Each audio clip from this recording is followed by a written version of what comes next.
ये सीसीटीवी उसी वक्त की है जब चारों ऑटो पर सुल्तानपुरी से अपने अपने घर जा रहे हैं। चारों सुबह सुबह करीब 5 बजे अपने अपने घर पहुंचते हैं, लेकिन तब तक पुलिस को हादसे की खबर मिल चुकी थी। कार और कार का नंबर सीसीटीवी कैमरे में कैद हो चुका था। इसी के बाद सुबह करीब 8 बजे सभी को पुलिस उनके घरों से गिरफ्तार कर लेती है। इनमें वो दीपक भी था।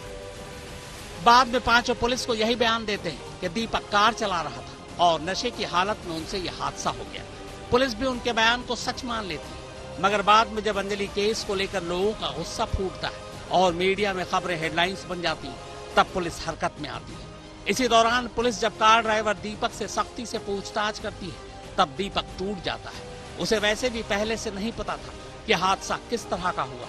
उसने इसे एक मामूली हादसा माना था, मगर जब उसे पता चला कि कार में फंसकर एक लड़की की मौत हो चुकी है, तब उसने पुलिस को सच बता दिया कि कार वो नहीं बल्कि अमित चला रहा था। सस्टेन्ड इंटरोगेशन के आधार पे ये पता लगा है हमें कि जो दीपक था वो उसने अपने आप को ड्राइवर बताया था, लेकिन इंटरोगेशन के दौरान हमें पता लगा है कि एक्चुअली जो गाड़ी थी वो अमित ड्राइव कर रहा था। और ये इसके हमारे पास साइंटिफिक एविडेंस हैं।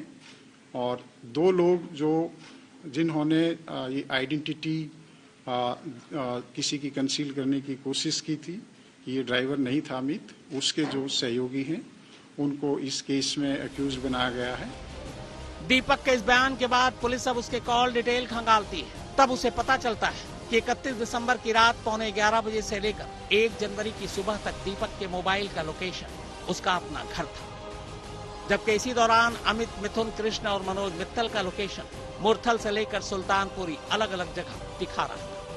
यानी ये साफ हो गया कि हादसे के वक्त दीपक कार में नहीं बल्कि अपने घर पर था। और इसी इलेक्ट्रॉनिक एविडेंस की बात गुरुवार को स्पेशल कमिश्नर कर रहे थे। विक्टिम है, अंजलि है, उसको जस्टिस मिल सके तो हमारे लिए ये बहुत ज़रूरी है कि हम जो एविडेंस है वो कड़े से कड़ा एविडेंस, सख्त से सख्त एविडेंस इकट्ठा करें। अभी तक इन्वेस्टिगेशन है और आपको मालूम है कि जो इलेक्ट्रॉनिक एविडेंस है या सीसीटीवी फुटेज है उसमें कैलिब्रेशन का इशू रहता है। पर I can be as precise as कि ये इंसिडेंट 2:04 और 2:06 के बीच हुआ होगा, तो हम यहाँ तक पहुँच गए। मैं ये भी कह सकता हूँ कि 2:05 पे हुआ है। यानी दीपक के बयान और हादसे के 4 दिन बाद पुलिस को पता चला कि कार में 5 लोग नहीं बल्कि 4 लोग सवार थे और कार दीपक नहीं बल्कि अमित चला रहा था। दीपक के एक पड़ोसी ने भी इस बात की तस्दीक की है कि 31 दिसंबर की रात करीब 11:15 बजे दीपक घर लौट आया था। इसके बाद वो घर पर ही था।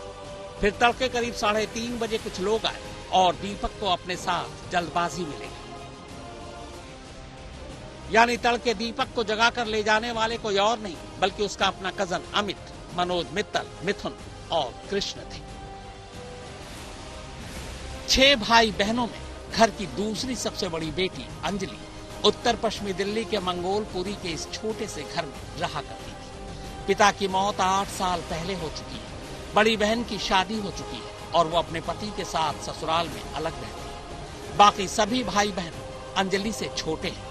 माँ एक स्कूल में सहायक की नौकरी किया करती थी, मगर कोरोना के दौरान लॉकडाउन में नौकरी चली गई। घर का खाना आर्थिक तौर पर पिछड़े लोगों को सरकारी स्कीम के तहत दिए जाने वाले मासिक अनाज से मिलता है।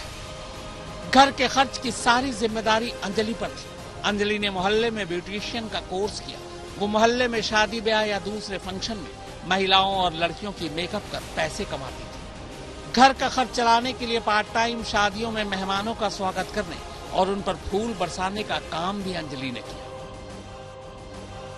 जिस जुपिटर स्कूटी को कार ने टक्कर मारी, वो स्कूटी अंजलि ने करीब 5 साल पहले किश्तों पर ली थी। स्कूटी की आखिरी किश्त अब बस खत्म होने वाली थी, मगर किश्त खत्म होने से पहले खुद अंजलि की सांसें छीन ली। हिमांशु मिश्रा और चिराग गोठी के साथ अरविंद ओझा, दिल्ली आज तक।